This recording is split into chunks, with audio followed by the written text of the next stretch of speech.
शिवसेना प्रवक्ता संजय निरुपम जुड़ चुके हैं। बहुत स्वागत संजय जी आपका। इंतजार हो रहा था क्योंकि जानना ये चाहते हैं कि डीलिमिटेशन बिल पर इस वक्त एनडीए का स्टैंड क्या है, तैयारी क्या है। पहले उस पर बात हो, से पहले ये बताएं सर कि महाराष्ट्र में चल क्या रहा है। आपका ऑपरेशन टाइगर पूरा हो चुका है या ऑपरेशन टाइगर पार्ट 2 भी जल्द सामने आएगा? देखिए, ऑपरेशन टाइगर तो हमारा दिया हुआ कोई शब्द नहीं था, यह मीडिया का उछाला हुआ एक शब्द था। हाँ, हमारे पास उद्धव ठाकरे जी की पार्टी के 6 सांसद आए और एक अरसे से वो अपने पार्टी के नेतृत्व को लेकर के नाराज थे। उनके अंदर नेतृत्व के प्रति अनास्था थी और इस वजह से वो निकल करके कहीं जाना चाहते थे। उनको शिवसेना हमारी पार्टी इसलिए अच्छी लगी क्योंकि हमारी पार्टी इसलिए अच्छी, क्योंकि हमारी पार्टी शिवसेना प्रमुख बाला साहब ठाकरे के विचारों के आधार पर और हिंदुत्व के एजेंडा के आधार पर काम करती है।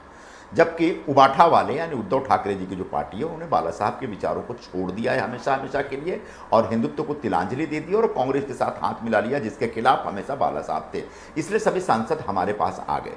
तो जो एक पूरे जो उद्धव ठाकरे की पार्टी की जो वर्तमान स्थिति है, उनके नेतृत्व को लेकर के उनके कैडर में भयंकर असंतोष है। उनके पार्टी के जो पदाधिकारियों नियमित तौर पर छोड़ करके हमारी पार्टी में आ रहे हैं। उनके एमपी छोड़ के हमारी पार्टी में बड़े पैमाने पर जो उनके एमएलएज हैं वो छटपटा रहे हैं, बेचैन हैं, कभी भी उनकी पार्टी छोड़ करके हमारी तरफ आ सकते हैं। तो जहां तक आपका जो तथाकथित ऑपरेशन टाइगर को लेकर प्रश्न था उसका जवाब ये। अब अगला सवाल आप पूछ सकते हैं। डीलिमिटेशन बिल को लेकर इस वक्त कांग्रेस पार्टी ये कह रही है कि गलत तरीके से संख्या को जुटाने की कोशिश की जा रही है और इंडिया ब्लॉक पूरा मिलकर डीलिमिटेशन बिल यदि सरकार फिर लाने की कोशिश करती है तो इसका विरोध किया जाएगा। इंडिया ब्लॉक अब है क्या? इंडिया ब्लॉक में जो डीएमके नाम की एक पार्टी थी, जो एक कांग्रेस के बाद एक बड़ा दल हुआ करता था, उस पार्टी को तो कांग्रेस ने लात मार के एक नई पार्टी से हाथ मिला लिया सत्ता की कुर्सी हथियाने के लिए। तो डीएमके तो ऑलरेडी पहले से अब इंडिया ब्लॉक में संभवतः है ही नहीं। रह गई बात यहाँ पर जो एनसीपी शरद पवार जी की पार्टी का, तो एनसीपी के बारे में बार बार अखबारों में खबरें आती हैं कि कभी वो कांग्रेस में विलय करेंगे तो कभी वो एनडीए में जाएंगे। मुझे नहीं मालूम। कल एनसीपी के जो कार्याध्यक्ष हैं सांसद सुप्रिया सुले मैडम, उन्होंने जो बातें कही है उन बातों को गंभीरता से समझना चाहिए। उन्होंने कहा है कि अगर डीलिमिटेशन का कोई नया प्रस्ताव आता है, कोई बिल आता है और उसमें सभी राज्यों में लोक संख्या को बगैर आधार बनाए सभी राज्यों में विधानसभाओं और लोकसभा की सीटों में 50% की बढ़ोतरी होती है, तो निश्चित तौर पर यह एक विचार करने वाला प्रस्ताव होगा और इस प्रस्ताव को लेकर वो तथाकथित तौर पर जो अभी एक इंडिया ब्लॉक है उसमें वो अपनी बात रखेंगी। मतलब एनसीपी शरद पवार कहीं ना कहीं डीलिमिटेशन के मुद्दे पर हमारी सरकार, एनडीए की सरकार के समर्थन में आती हुई दिख रही है। उन्होंने ये भी बात कही कि जब उनकी मीटिंग गृह मंत्री महोदय के साथ हुई थी और इस विषय पे, इस प्रस्ताव पे चर्चा हुई थी, तब उबाठा के भी प्रमुख वहाँ पर थे, जो संसदीय दल के प्रमुख हैं उनके, यानी वो भी उनसे सहमत हैं। तो अब जबकि एक हमारे पास उबाठा के 6 सांसदों का एक ग्रुप आ गया है, स्वयं आया हुआ है, हमने कोई तोड़फोड़ नहीं की है। उधर से तृणमूल कांग्रेस के जो 21 सांसद बड़े पैमाने पर टूट करके वहाँ से निकल गए। ममता बनर्जी के जो कामकाज के तरीके से नाराज होकर, उनके भतीजे की जो तानाशाहीपूर्ण रवैया है उससे नाराज होकर जब वो निकले हैं, वो हमारे साथ आ गए हैं। तो अब कुल मिलाकर के जो आंकड़े हैं वो साफ साफ ये दिखा रहे हैं कि डीलिमिटेशन का जो बिल है वो आएगा और इस बार पास होगा। मुझे इससे आगे बढ़ के कहना है, डीलिमिटेशन एक संवैधानिक जरूरत है। हर 20 साल बाद संसदीय जो क्षेत्र होते हैं उनका डिलिमिटेशन होना ही चाहिए और ज़रूरत पड़े तो संख्या बढ़ानी या घटानी चाहिए। तो जब यह एक संसदीय संवैधानिक ज़रूरत है तो इस ज़रूरत के खिलाफ कांग्रेस पार्टी क्यों जा रही है? अगर लोकसभा की सदस्य संख्या बढ़ती है तो इससे सिर्फ बीजेपी को या एनडीए को फायदा होगा, यह मान करके कांग्रेस पार्टी क्यों चल रही है? जो नई सीटों में कांग्रेस को भी तो फायदा हो सकता है। मतलब सरकार कुछ भी करेगी उसका विरोध करना है और उसके लिए कोई सही तर्क भी नहीं देना है। मेरा ऐसा मानना है कि देश की आबादी बड़ी है, देश के लोग, देश के मतदाता बड़े हैं, और ऐसे में ज़्यादा से ज़्यादा मतदाताओं को उनकी बात रखने के लिए उनके प्रतिनिधि लोकसभा में जाने चाहिए। और उसके लिए अगर लोकसभा की सदस्य संख्या बढ़ाने की जरूरत पड़ती है तो मुझे लगता है ये कहीं से राष्ट्र विरोधी काम नहीं है। ये बात तो संजय निरुपम जी इंडिया अलायंस के घटक दलों को समझाने की आवश्यकता है। मैं इसलिए आपसे कह रही हूँ क्योंकि जब आपने नंबर की बात कही तो जो नंबर मेरे सामने है, जब पिछली बार सरकार ये बिल लेकर आई थी उस वक्त आंकड़ा 298 का था एनडीए के पास। आज वो बढ़कर, ये मैं मानती हूँ कि टीएमसी के सांसद और शिवसेना उद्धव ठाकरे से निकलकर जो आपके साथ आकर जुड़े हैं, उसके बाद ये आंकड़ा 324 का बनता है, लेकिन ये अभी भी 2/3 बहुमत से कम दिखाई देता है। अभी भी 36 सांसदों की आपको और आवश्यकता है। रही बात आपने जो डीएमके की कही, उसके अलावा आप देखिए समाजवादी पार्टी है, उसके 37 सांसद हैं, कांग्रेस पार्टी के 98 सांसद हैं। माना कि वहां पर ताकत कम है, लेकिन फिर भी आपको रोक पाने की क्षमता अभी भी उनके पास है। मुझे नहीं लगता।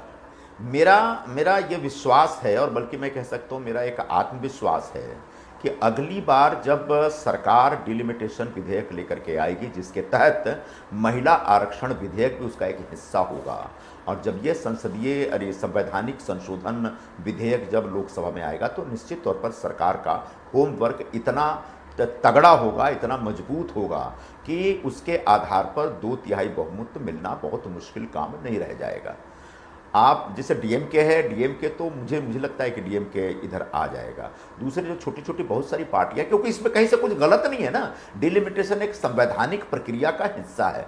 डिलिमिटेशन के माध्यम से कोई देश को तोड़ने का या किसी राज्य के खिलाफ कोई एक अन्यायपूर्ण रवैया अख्तियार करने का ऐसी तो कोई बात है नहीं। तो अलग अलग राज्यों से आने वाली छोटी छोटी पार्टियां भी इस पूरे प्रस्ताव के साथ खड़ी हो सकती है। हाँ, कांग्रेस जिद पे अड़ी रहेगी। तो पिछली बार भले ही इस विधेयक को हरा दिया कांग्रेस ने, इस बार कांग्रेस को मुंह की खानी पड़ेगी और कांग्रेस को बेनकाब होना पड़ेगा। कांग्रेस अकेले पड़ सकती है, क्योंकि समाजवादी पार्टी में भी बड़े पैमाने पर उनके नेतृत्व को लेकर के एक प्रकार की नाराजगी चल रही है। समाजवादी पार्टी एकदम पूरी तरह से इंटैक्ट है, मैं ऐसा नहीं मानता हूं। जिस तरह से तृणमूल कांग्रेस में विद्यमान नेतृत्व के खिलाफ एक भयंकर असंतोष था और असंतोष फूट कर निकला, बिल्कुल उसी तरह से समाजवादी पार्टी के अंदर भी एक असंतोष है। बड़े पैमाने पर जो उनके सांसद हैं वो इस पक्ष में हैं कि अगर कुछ सीटें बढ़ जाती हैं उत्तर प्रदेश में तो क्या नुकसान है। आज 80 सीटें, अगर 80 सीटें हैं तो बढ़कर के 120 सीटें होंगी, यानी ज़्यादा से ज़्यादा एमपी जाएंगे, उसमें ज़्यादा से ज़्यादा हमारी बहनों को आरक्षण भी मिलेगा।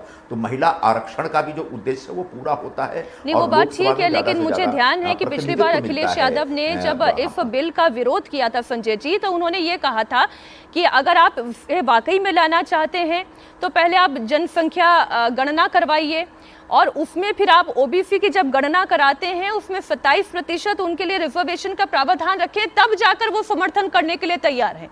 तो समाजवादी पार्टी की तो लिस्ट बहुत लंबी है। समाजवादी पार्टी को बहुत तरीके से उस दरमियान भी समझाया गया था कि जो जनगणना का कार्यक्रम चल रहा है वो 4 फेज में चलेगा।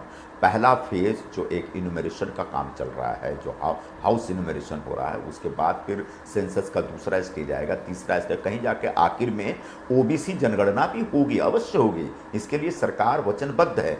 लेकिन ये पूरी प्रक्रिया जब हम पूरी करेंगे तब तक 2029 का चुनाव आ जाएगा, और तब तक 2029 के चुनाव से पहले डिलिमिटेशन की जो प्रक्रिया है वो पूरा करना बड़ा मुश्किल होगा।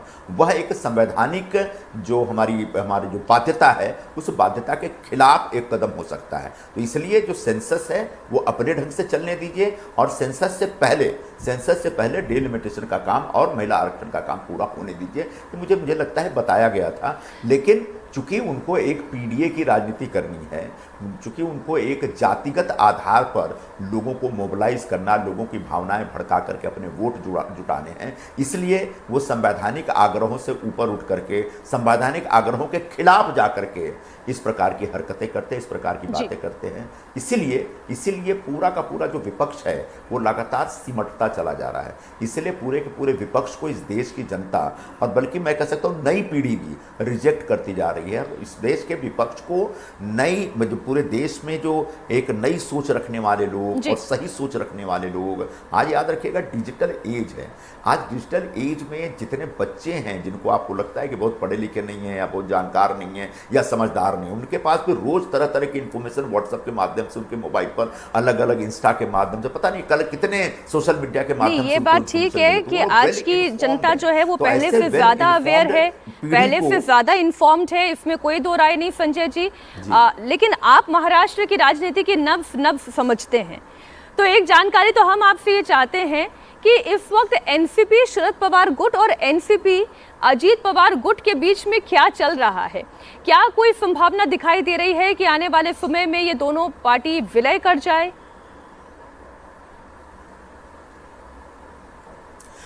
ये हमारा विषय नहीं है, ये दोनों पार्टियों का अंदरूनी विषय है। जिस समय अजीत दादा पवार का दुखद निधन हुआ था एक विमान दुर्घटना में, उस समय यह बात बहुत तेजी से उछली थी और शरद पवार जी के करीबी लोगों ने बोला, और संभवतः शरद पवार जी ने भी कहीं बोला था कि विलय का, दोनों पार्टियों के विलय का एक ऑलमोस्ट प्रस्ताव लगभग फाइनल हो गया था। अजीत दादा स्वयं तैयार थे, लेकिन अजीत दादा की पार्टी के बहुत सारे लोग थे जो लगातार इसको नकारते रहे और ये कहते रहे कि वो विलय का कोई ऐसा प्रस्ताव नहीं था और हम विलय चाहते नहीं। इस बीच सुनेत्रा पवार का उदय होता है। अजीत दादा की जो पत्नी थी वो महाराष्ट्र की उप मुख्यमंत्री बनती हैं और फिर अपनी पार्टी की अध्यक्ष बनती है और वो पूरे पार्टी की कमान अपने हाथ में लेती हैं। अब सुनेत्रा पवार जी को तय करना है कि उनको शरद पवार जी की पार्टी को अपनी पार्टी में विलय करना है कि नहीं करना है। यह निश्चित तौर पर आने वाले दिनों में प्रफुल्ल पटेल और सुनील तटकरे जैसे नेता, जो अजीत पवार की पार्टी के प्रमुख नेता हैं, उनको एक फाइनल कॉल लेना है। हाँ, अभी भी शरद पवार जी की पार्टी की तरफ से, उनके कुछ नेताओं की तरफ से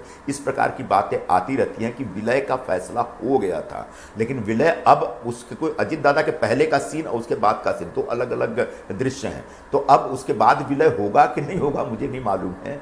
लेकिन शरद पवार साहब और उनकी पार्टी की तरफ से अभी भी इस प्रकार का प्रयास चल रहा है, ऐसा देखने में मिलता है। ठीक संजय जी, बहुत शुक्रिया इंडिया टीवी को समय देने के लिए, पूरी चर्चा में हमारे साथ जुड़ने के लिए बहुत धन्यवाद।